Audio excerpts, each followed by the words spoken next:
all of us rolled around with each other, and he'd be up in their face, man, you can't sing. And they have this little keyboard, man, talk about, sing this note.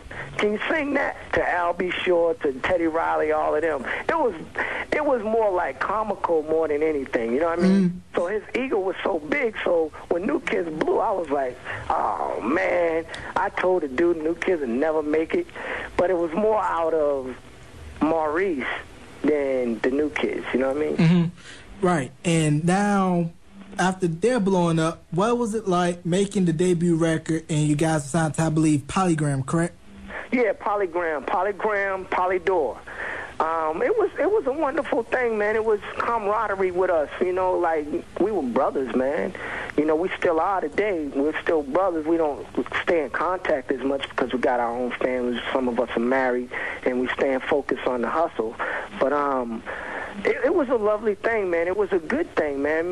When we got our hustle on, it wasn't a lot really going on in music. It was a lot of, you know, the techno thing, the little bit of this, a little bit of that, but it wasn't nothing that was really strong in music that I would say. I mean, it was New Jack Swing, but it wasn't like worldwide, you know, like what recording artists do today, like Akon. Like, he's worldwide. His voice is everywhere. You know, it wasn't like that. So for us to do a record back then, it was lovely, but at the same time, it was challenging because there was a lot of doors that we had to try to break through. Every time we did a show, everybody was talking about we was No Edition. You know, it's like, we ain't No Edition. They're our boys, but we ain't No Edition. We trying to do our own thing. You know what I mean?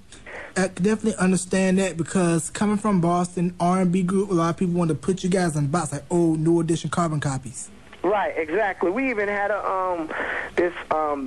I think she was kind of like some kind of PD, or which is public relations or whatever. She was working for Polydor, and wherever we went, she was with us.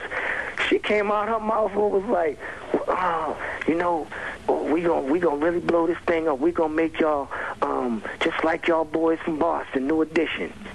So to us, we like, what? Why are you coming off like that? You know what I mean? We trying to do our own thing. We love New Edition, but we trying to do our own thing. You know, we can't compete with New Edition. They large.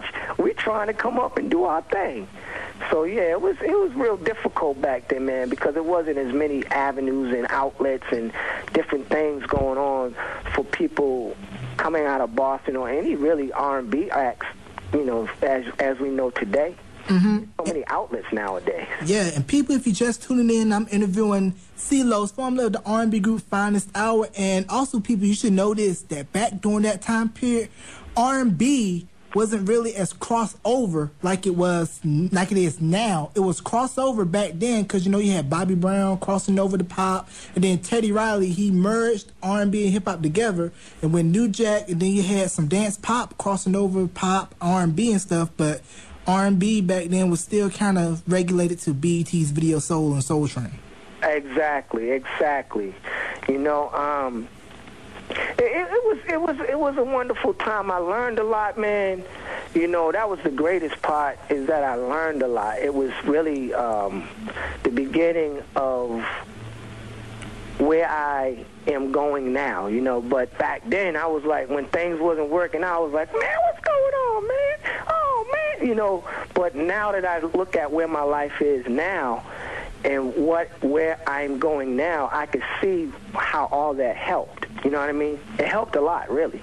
Actually, it helped a whole lot. All them 7 hours a day in one room, dancing the same dance routine, dancing and singing the same thing over and over and over and over and over, you know? Now, how old were you guys at that time? Man, they lied, man. They was telling us, tell your age. See, back in the game of music, and you may know this, Jarrell, a lot of the times the music industry tried to tell you what age you should say you are. Like, for example, we was 2 years older than what we was saying we was. And I'm sure they still do the same thing today, you know, like my homie Akon says he's this age, but really, are you that age? You know what I mean? A lot of times people, you know, it's a marketing kind of tool. You know, it's kind of like when we first came out, man, we had girlfriends, but we couldn't go around saying we had girlfriends. Like, how can you say you have a girlfriend? These girls are in love with you guys, and the girls want to buy the records and all of that kind of thing. So it's a lot of stuff, manipulation going on. But really, the real talk, I think I was 20 years old, but I was saying I was 18 when we first came out. And people, teen pop is definitely notorious for this kind of practice, because Michael Jackson, I believe he had to shave off a couple of years, and then with 2 years, that's right. Then with Backstreet Boys, I think Lou Pearlman, who's now in jail, probably forming a group called the Bell Bonds Boys, told the guys in Backstreet Boys that they couldn't get tattoos because boy bands and tattoos, not a good look. Don't mix, yeah. See, and it makes, in some ways, in a lot of ways, it does make sense, because you want to be who you are, but you really are marketing you. You know, it's like kind of like, I'll get real crazy. It's like some lotion you're trying to market. Not that you're a lotion, or not that you're a television that you're trying to market or anything like that. It's just the reality is you're marketing yourself. And if you don't have the right things attached to you, then it ain't going to work. That's definitely true. And, you know, Beantown is definitely on the high right now. You got the Red Sox, you got the Pats, and then you got the Celtics finally bringing home the title after 22 years. That's right, brother. Yeah, but I know the Patriots are like, man, we could have completed the trifecta had we not been upset. Yeah, but deep down, I was sort of kind of happy about that. I was like, I want to see them go undefeated, but by the end of the game, I was like, go G-Man. That's right, That's right, brother. Yeah, but tell the people about what you're doing now. Well, let me take you back just a little bit more. Now, just after Finest Hour, I was approached by Scott Ross, that was in the Funky Bunch, the famed Marky Mark in the Funky Bunch. Of course, Mark Wahlberg's this big international movie star. Actor. Say it again? Actor. Yes. Well, anyways, I was approached by Scott to get into the Funky Bunch because they wanted to do a new record, and this was back in 1991 or 92, something like that, just before they dispersed from working with Mark on a full-time basis. And I went out there with them a little bit and done some little singing on when Mark was in the group, on tour with them, and then we started recording a new album, which we never put out or anything, but we recorded probably about 7 songs, man. And that experience was, well, for me, because those guys did a little bit more traveling than me. You know, they went to, overseas, and they sold more records, and the experience was like, experience that I'd never touched, So when they came to me, I was like, wow, they want me to be a part of this. So we did that for maybe about 3-4 years. And then from there, I decided to move out of Boston and come to Atlanta. And when I got here in 1998, I started working with a group, music artist development company with Marvin McIntyre. He's known as Marvelous in the music industry. And now his development center is called Marvelous Development Center. And what we did there is we developed, taught, danced, teach them how to sing, teach them how to dance, teach them how to perform, teach them the etiquette of how to do what you need to do to market yourself.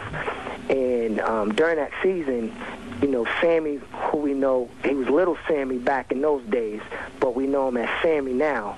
I had a chance to be blessed to work with him, to teach him what the stage was all about, teach him how to perform, teach him how to get the ahs and the oohs from the ladies, and get the woo woo woo from the guys, And do you know who Sammy is?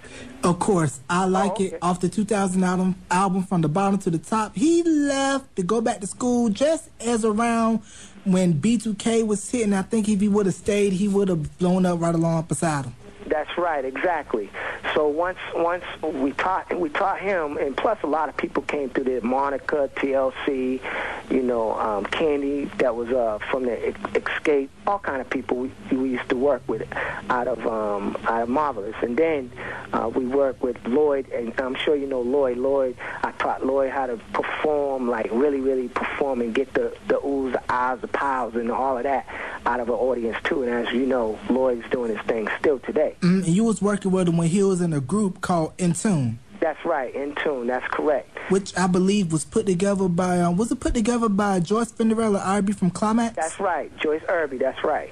Who also helped Dallas Austin get his start with her production company. He did I Will Always Love You for Troop, Another Bad Creation, Aisha, Motown Philly by Boyz II Men. Right, exactly right, brother. You got your history.